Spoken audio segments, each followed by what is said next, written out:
स्वागत है आप सभी का मूर्ति नॉलेज में। आज हम लोग शुरू करने वाले हैं लाभ के अनिश्चितता सिद्धांत की आलोचनाएं। इस सिद्धांत की जो पहली आलोचना है वो है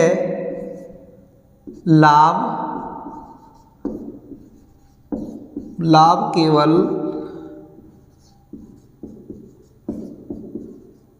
अनिश्चितता का पुरस्कार नहीं।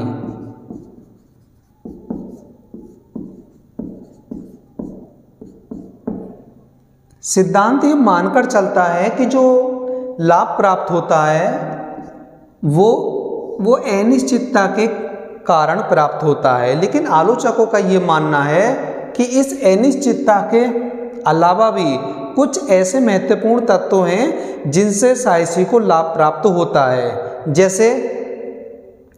जैसे कि फैसले लेना, व्यवस्था बनाना, योजना बनाना और इनोवेशन संबंधी जितने भी कार्य हैं उन सब से एक साहसी को लाभ प्राप्त होता है। लेकिन इन सभी महत्वपूर्ण तत्वों पर इस सिद्धांत में कोई ध्यान नहीं दिया गया है।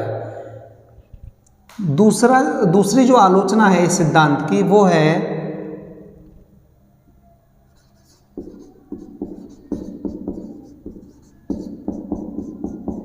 अनिश्चितता को अलग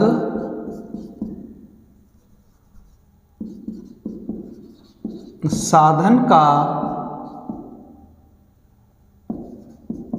स्थान देना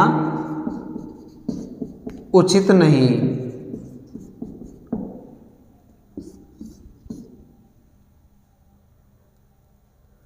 ये बात बिल्कुल सही है कि जितने भी व्यवसाय हैं उनमें कहीं ना कहीं अनिश्चितता देखने को मिलती है या अनिश्चितता का उसमें अंश देखने को मिलता है, लेकिन फिर भी इस अनिश्चितता को उत्पत्ति का एक अलग साधन मानना ये बिल्कुल भी उचित नहीं है। तीसरी जो आलोचना है वो है लाभ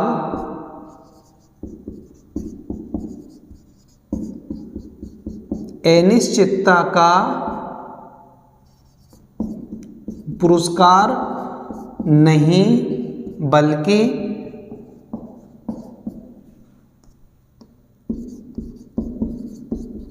साहसी की योग्यता का पुरस्कार है।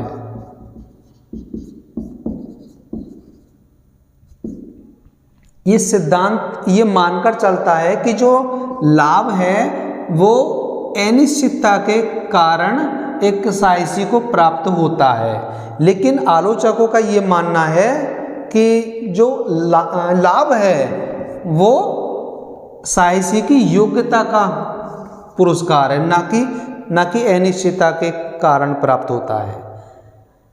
चौथी जो आलोचना है वो है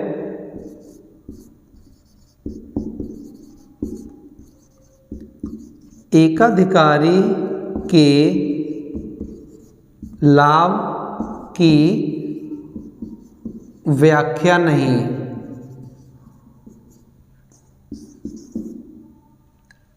आलोचकों का यह मानना है कि इस सिद्धांत में एकाधिकारी के लाभ की कोई व्याख्या नहीं की गई है, जबकि इस एकाधिकारी के यानी साहसी को एकाधिकारी लाभ भी प्राप्त होता है, और जब एकाधिकारी लाभ प्राप्त होता है तो ऐसी स्थिति में साहसी को अनिश्चितता का सामना नहीं करना पड़ता है। तो ऐसी स्थिति में एक साहसी को एकाधिकारी लाभ प्राप्त होता है, लेकिन इस सिद्धांत में इस एकाधिकारी लाभ की उपेक्षा की गई है। इस एकाधिकारी लाभ की कोई व्याख्या नहीं की गई है। तो ये चौथा बिंदु भी एक आलोचना का विषय बना रहा है।